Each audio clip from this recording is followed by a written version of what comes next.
Campers, it's Caner Tip Tuesday, and today we are looking at proper use of that palm rest, which turns into the personal protection extensor for self-defense. We're going to take a look at the proper way to use this, but before we do that, a warm welcome to all faithful followers of the Cane Fist Way, especially those of you that are here for the first time. Let's do this now before we forget.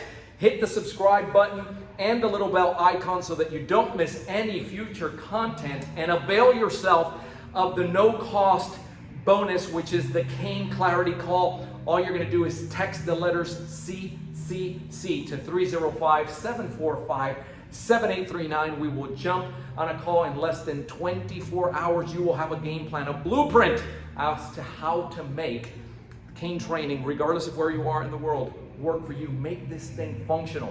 You can have a conversation about canes, you can have a conversation about training, and anything else that pertains to the cane culture. You know, this palm rest feature, right, so which is a relatively new addition to the cane. As far as comfort, you know, they put it on nice canes, you know, the Silent Night. Oh, what a beauty. And you have your palm on there. It just makes it so easy to grip the cane. But of course, if we have to spring into action, it's there for you as well. And by the way, it's really affixed on there. Sometimes the shaft would give way before this does. But like everything else, you got to learn how to use it. The first concept I want to share with you here today, three main concepts. But this first one is that, you know, it changes the rule. So ACSD, if you're a follower of ACSD, you know that the cane always precedes you. You're placing yourself between your opponent. Here's the cane, and your opponent is there, so you really wouldn't be doing this. The cane is always here, and the horn is always pointing away from you because the horn is there to protect you. If you're in a class, in a seminar, and people are moving around and you have your cane up, experienced caners know that that cane is going to come up here with the horn pointing away to catch anything that might be coming your way. And so when you have the palm rest in there, it's a little bit different. It's a little bit different. This kind of changes the rule a little bit because you can lash out, so that if I were here, it's okay to start jabbing off from here, straight out of your ACB, American Cane Boxing curriculum. These are concepts, by the way, from this curriculum, that this is an ACB cane, the 32, and you can jab from out here. Impossible to know whether I'm going high or I'm going low. And of course, it's an impact tool. It seeks bone.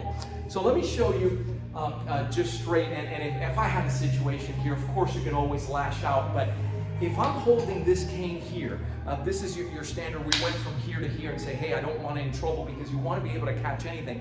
Note how simple it is to start maximizing the use of that palm rest. When he comes in here, it's a hammering motion. And I'm looking to hammer on that, sorry about that, on that rate. Really, you do a tap right on a training partner is enough to get a reaction. But we're looking to hammer here on that radial. Now, if you were to come in here and hit the bicep, it'll still have a numbing effect. But I'm looking to crack here, and I'm still going to go ahead and cover my head. The horn is there, and then, of course, look at what happens here.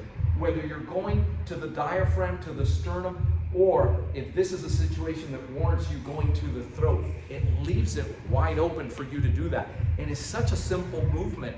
If you can go from here to here, move in, everything is working within this range. And ACB is all about giving you that empty hand translation. So those of you that are coming down in February 2022 for a winter cane immersion, we're doing the American Cane Boxing certification. You know that you get both. You get the cane application, but then you get it with an empty hand translation. And it's essentially, right, the same thing coming in to where you're covering yourself up. Now, with the hand, it's a little bit different. I'm not seeking the radial bone. I am looking to numb it here, come in, and now I'm to the inside. So if I'm doing an eye rake, it leaves this whole area open if I do need to use it. The second way that palm rest comes into work is against grabs. When you're dealing against grab, whether the grab materialized already and he's about to, call back and strike, that's going to throw off the biomechanics right? Because there it is, right on bone. It starts throwing off the biomechanics. He cocks back to throw. You're going to interrupt everything by going to the eyes and targeting, the anatomical targeting there again, right? It's what's closest to the brain. Even if that, ideally, this grab doesn't even materialize, and it works from either angle, right? So that if I have to move into the inside, he takes the cane. Well, when he pulls on that cane, I'm going to pull you here a little bit, and you pull on the cane. He's getting more of it, see?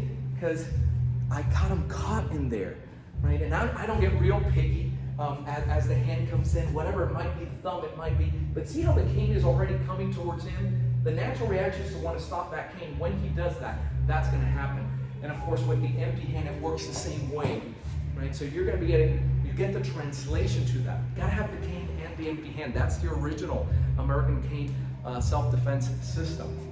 And then the last concept and the last way of using this is that once you bring somebody down, and I'm just gonna, I'm gonna ask you to tilt the camera down so you can see this.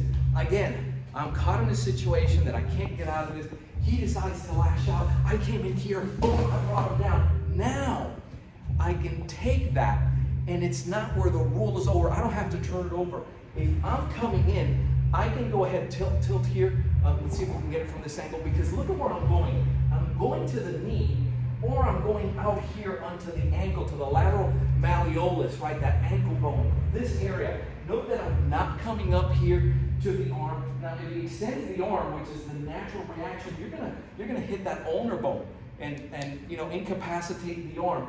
But I want to come down here as much as possible and incapacitate this. Matter of fact, if I didn't have the cane, I either go to stop that knee or go on that malleolus so that what? Thank you. So that he cannot chase me. So if you take out his wheels, how's he going to catch you? Right? It gives me more time to create distance and get out of there. At no time, and it's always going to be your call, am I standing there and hammering to the head? Right? That's not what ACSD teaches. If you have to, and it calls for it, you're going to be the best judge of that.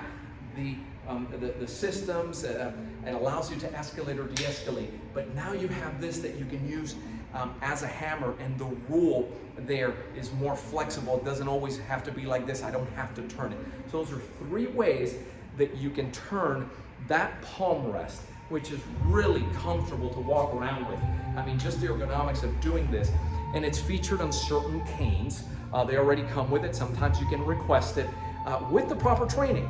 Right? It can turns into that very useful personal palm rest extensor. And speaking of useful, have you gotten trained, and what are you thinking of doing? November 1st, as of this recording, this is the last Cane at Home 6-week challenge that we're doing in 2021. So in essence, it's your last chance to get cane trained, and especially at that $100 discount. Go ahead and text. If you don't know what I'm talking about, do this first always. Okay, if you're brand new or you've been watching for a while but you haven't taken action. At the end of the day, if you don't take action, nothing happens, right? So text the letter CCC for Cane Clarity Call to 305-745-7839. Let's jump on a call. Let's have a conversation. Let's learn how we can serve you best. Because at the end of the day, canes are fun, but training is the real equalizer. I'm Joe Robaina for American Cane Self-Defense. Thanks for watching. Keep caning. Stay safe.